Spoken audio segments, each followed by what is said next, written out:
नमस्कार, मी फराह खान. तुम्ही पाहताय न्यूज 18 लोकमत. बुलेटिनमध्ये आताच्या घडीच्या सर्व महत्त्वाच्या घडामोडी पाहणार आहोत आणि सुरुवातीला एक ब्रेकिंग न्यूज आहे. प्रयागराज या ठिकाणी सुरू असलेल्या कुंभमेळ्यामध्ये अचानक निर्माण झालेल्या गर्दीमुळे चेंगराचेंगरी झाली आहे. त्रिवेणी संगमाजवळ पवित्र स्नानाच्या जागी लोकांची गर्दी झाली होती आणि त्यावेळेला चेंगराचेंगरीची स्थिती निर्माण झाली. दरम्यान या चेंगराचेंगरीमध्ये काही भाविक जखमी झाले, तर जखमींना तातडीने रुग्णालयामध्ये हलवण्यात आलं आहे. दरम्यान चेंगराचेंगरीच्या पार्श्वभूमीवर पंतप्रधान मोदींनी या घटनेची माहिती घेतली आहे आणि तातडीने मदत पुरवण्याच्या सूचनाही दिल्यात. दुसरीकडे मोदींनी योगी आदित्यनाथ यांच्यासोबत फोनवरून या घटनेची माहिती घेतली. तर आखाडा परिषदेने मौनी अमावस्येनिमित्त होणारा अमृत स्नान रद्द करण्याचा निर्णय घेतलाय. आखाडा परिषदेचे अध्यक्ष रवींद्र पुरी यांनी ही माहिती दिली आहे.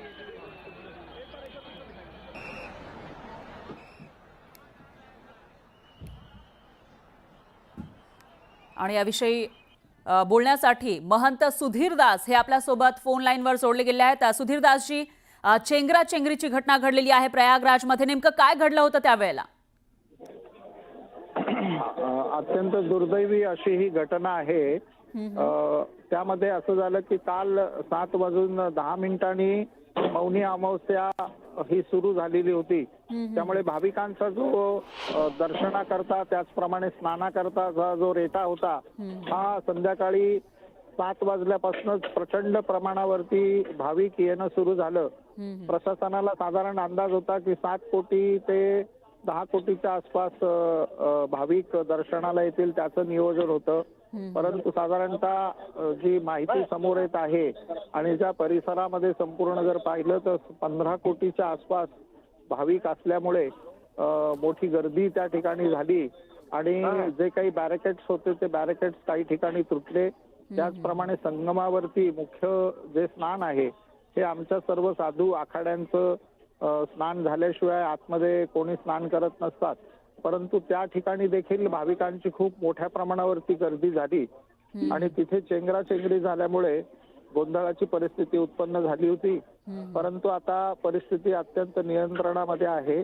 सर्व ठिकाणच्या बॅरिकेड्स आणि प्रशासन हाय अलर्ट मोडवरती येऊन सगळं सुचारू पद्धतीने, ज्याला एक रिंग रोड कन्सेप्ट असते, जिलबी जसे असते त्याप्रमाणे गोल गोल फिरून सर्व भाविक बाहेर काढणं सुरू झालेलं आहे. त्यामुळे परिस्थिती निर्माण आहे. स्वतः योगी आदित्यनाथ एक 5 मिनिटापूर्वीच त्यांनी हेलिकॉप्टर मधनं निश्चितच सर्व परिसराची पाहणी देखील केली आहे. ते स्वतः या ठिकाणी उपस्थित झालेत. पंतप्रधान नरेंद्र मोदींनी देखील या ठिकाणी एक रिव्ह्यू घेतलेला आहे. त्यामुळे परिस्थिती संपूर्ण आटोक्यात आहे. महाराष्ट्रातून आलेले सर्व भाविक देखील सुरक्षित आहेत. निश्चितच महंत सुधीर दासजी, धन्यवाद. तुम्ही न्यूज 18 लोकमतशी बोललात त्याबद्दल आणि तिकडची सध्याची परिस्थिती सांगितली त्याबद्दल.